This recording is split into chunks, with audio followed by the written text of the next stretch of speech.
हरिओम प्रिय दर्शकों, यदि आपकी सिंह राशि या सिंह लग्न है तो इस वीडियो को पूरे ध्यान से देखिएगा, समझिएगा। इस वीडियो में हम समझने वाले हैं, जैसे कि आपने थंबनेल में पढ़ा, ब्रह्मांड में बहुत बड़ी हलचल होने जा रही है। ऐसा क्यों होने जा रहा है? ग्रहों का असली खेल 5 अगस्त से क्यों शुरू होने वाला है, इसे सब हम विस्तार से समझेंगे। क्या आपको लाभ मिलेगा, क्या सावधानी रखनी है, क्या उपाय करने हैं, ये सब कुछ हम विस्तार से समझेंगे। क्योंकि आप अक्सर देखते हैं कि जब आप अलग अलग ग्रहों का फलादेश सुनते हैं, आज मंगल का परिवर्तन हुआ तो कल सूर्य का परिवर्तन हुआ, तो आज शुक्र का हुआ, तो कई बार आपको कंफ्यूजन हो जाता है और ये समझ में नहीं आता कि कोई ग्रह अच्छा दे रहा है तो कोई ग्रह बुरा फल दे रहा है, तो होने वाला क्या है। इसीलिए हम ये मासिक राशिफल समझने जा रहे हैं। ये अगस्त महीने का मासिक राशिफल है सिंह राशि वालों के लिए, सिंह लग्न वालों के लिए। तो इस मासिक राशिफल को आपको पूरे ध्यान से देखना चाहिए, बिना स्क्रिप्ट किए देखना चाहिए। ऐसा मैंने क्यों लिखा कि ब्रह्मांड में बहुत बड़ी हलचल होने जा रही, क्योंकि अगस्त के महीने में 9 के 9 ग्रह, आइए देखते हैं कि कैसी अपनी स्थितियों में परिवर्तन कर रहे हैं। तो सबसे पहले हम सूर्य से शुरू करते हैं। तो सूर्य की बात करें तो ये 16 अगस्त को अपना परिवर्तन करेंगे और अपनी ही राशि सिंह राशि में गोचर करना प्रारंभ करेंगे। चंद्रमा की बात करें तो चंद्रमा 2.25 दिन में अपना परिवर्तन करते रहते हैं। और मंगल की बात करें तो मंगल महाराज भी 26 अगस्त को अपना परिवर्तन करने जा रहे हैं मिथुन राशि पर। ये बुध की राशि है। और बुध की बात करें तो बुध राशि परिवर्तन तो नहीं कर रहे हैं, परंतु बुध 5 अगस्त को वक्र अवस्था में चले जाएंगे सिंह राशि में गोचर करते हुए। और जब वक्र अवस्था में जाएंगे तो कर्क का भी फल देना प्रारंभ कर देंगे। और फिर 11 अगस्त को अस्त भी होंगे और फिर वक्री भी होंगे। तो देखा जाए तो बुध का परिवर्तन 2 से 3 बार अपनी स्थितियों में परिवर्तन होने जा रहा है। और इसके बाद हम देवगुरु बृहस्पति की बात करें तो देवगुरु बृहस्पति अपने नक्षत्र में परिवर्तन करने जा रहे हैं 20 अगस्त को। और शुक्र की बात करें तो शुक्र 24 अगस्त को अपना परिवर्तन करेंगे, राशि परिवर्तन करेंगे और कन्या राशि बुध की राशि में प्रवेश कर जाएंगे, गोचर करना प्रारंभ करेंगे। शनिदेव की बात करें तो शनिदेव वक्र अवस्था में रहते हुए और चरण परिवर्तन करेंगे।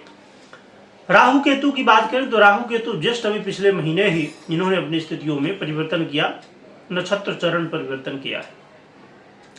तो आप देख पा रहे हैं कि सभी ग्रह अपनी स्थितियों में कुछ न कुछ परिवर्तन कर रहे हैं। इसीलिए मैंने कहा कि ब्रह्मांड में बड़ी हलचल है।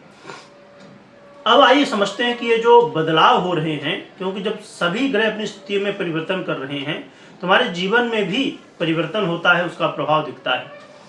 तो समझते हैं कि ये अगस्त का महीना आपके लिए कैसा रहने वाला है। प्रिय दर्शकों, देखा जाए तो सिंह वालों के लिए स्वास्थ्य की स्थिति 16 अगस्त तक आपको संभालना होगा। 16 अगस्त तक थोड़ा सा स्वास्थ्य को बेहतर करने के लिए योग प्राणायाम करते रहे। योग प्राणायाम तो हमेशा करते रहना चाहिए, परंतु विशेष रूप से इस समय करना चाहिए।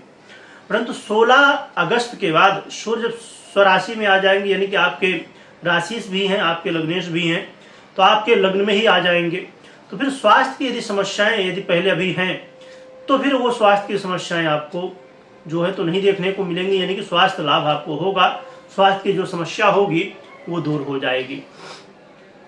और इसके अलावा आप इस समय थोड़ा सा एक अच्छी बात भी है और थोड़ा सा यहाँ पर ध्यान भी रखने वाली बात है कि जब सूर्य लग्न में गोचर करेंगे तो आप बड़े सत्यवादी बन जाएंगे, बड़े कोई भी बात को सीधा सीधा कह देना, ये वाली स्थिति बन जाती, क्योंकि सूर्य सत्य के प्रतीक माने जाते हैं।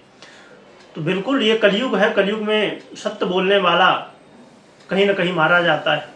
इसलिए आपको सत्य बोलना है, परंतु ऐसा सत्य जो मीठा हो। तो इस बात का भी थोड़ा आपको ध्यान रखना होगा।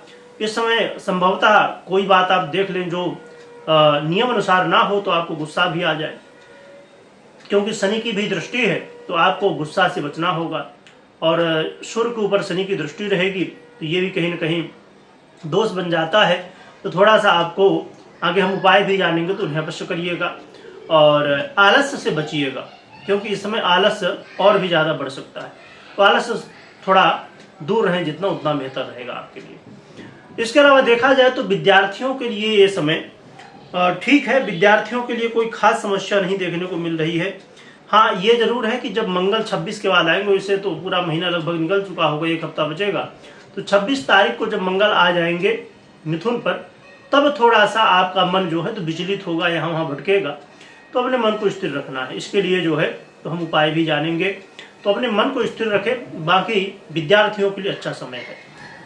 लव पार्टनर के लिए भी अच्छा समय है, कोई समस्या नहीं। खाली जब मंगल आ जाएंगे, अपना राशि परिवर्तन करेंगे, तब फिर आपको ध्यान रखना होगा।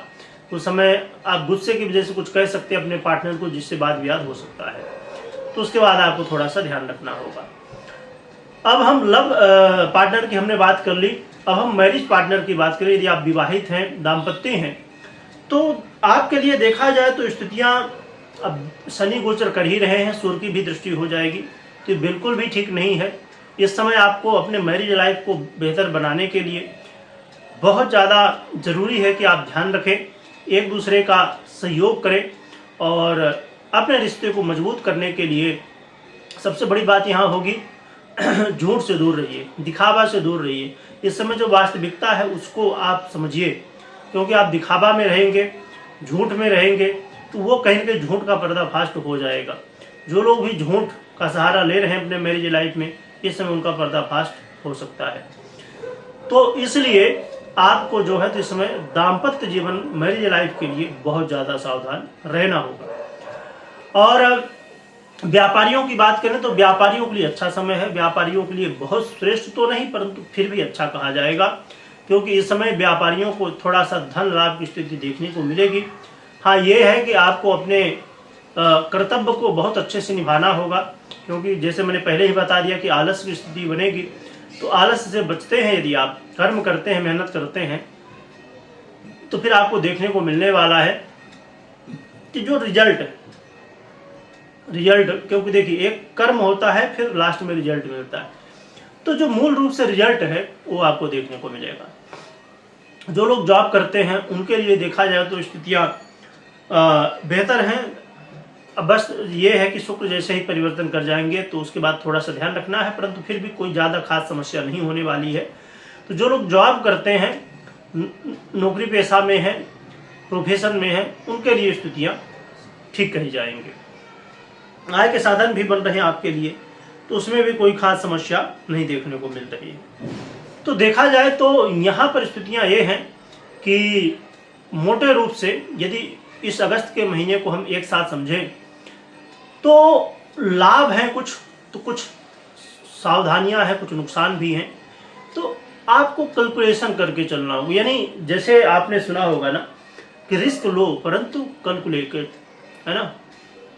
रिस्क लेने के समय कोई भी ऐसा नहीं कि आप जो रिस्क ले रहे हैं उसकी तैयारी आपने नहीं की है। रिस्क लीजिए पर तैयारी के साथ रिस्क लीजिए। कोई भी समस्या है, कोई भी बाधा है, हमें पता है कि ऐसी होने वाली है, तो हम उसका उपाय पहले से ए के साथ बी प्लान भी बना के चलेंगे, है ना। तो रिस्क लीजिए परंतु तैयारी के साथ में, और आगे बढ़िए। अब हम उपाय की बात कर लेते हैं। तो उपाय के रूप में देखिए, सबसे एक बड़ा साधारण है, और ये ऐसा नहीं है कि आज या अगस्त के महीने में, आपको हमेशा करना चाहिए। भगवान भुवन भास्कर को अर्घ्य दीजिए, और जितना जल्दी प्रातःकाल हो सके ब्रह्म मुहूर्त में उठने की कोशिश करिए, और रात्रि में जितना जल्दी हो सके तो सोइए, और भगवान सूर्य को अर्घ्य दीजिए। और अर्घ्य देने के साथ में यदि आप संभव हो आपके लिए तो आदित्य हृदय का भी पाठ करें, और भी आपके लिए बहुत अच्छा हो जाएगा। इसके अलावा आप विशेष रूप से इस समय भगवान भोलेनाथ की आराधना कर सकते हैं। इससे आपके दाम्पत्य जीवन की बात करें, चाहे व्यापार की बात करें, हर एक क्षेत्र में लाभ होगा। इसमें श्रावण चल ही रहा है, तो विशेष रूप से भगवान भोलेनाथ की आराधना आपको करनी चाहिए। तो कमेंट में ओम नमः शिवाय लिखिएगा, और अपनी कुंडली अवश्य चेक कर लीजिएगा, क्योंकि कोई महत्वपूर्ण यदि आप निर्णय ले रहे हैं तो बिना जन्म कुंडली देखे, मात्र गोचर के आधार पर आपको नहीं लेना चाहिए। और गोचर और जन्म कुंडली दोनों को देखना चाहिए। ना तो आप कुंडली के आधार पर ले सकते हैं मात्र, और ना गोचर के आधार पर। तो इस बात का ध्यान रखें, कोई भी निर्णय लेना है तो कुंडली विश्लेषण करें, या तो करवाएं और फिर आगे बढ़ें। तो खूब जो है तो भोलेनाथ का स्मरण करिएगा, नाम जप करिएगा। नाम जप करने से जीवन में जो भी समस्याएं होती हैं वो दूर भी हो जाती हैं और सरल भी है और कलयुग में बड़ा प्रभावी भी है। तो नाम जप बड़ा श्रेष्ठ है, इसलिए काम करते रहिए और नाम जपते रहिए। कमेंट में ओम नमः शिवाय लिखिएगा। वीडियो देखने के लिए बहुत बहुत धन्यवाद।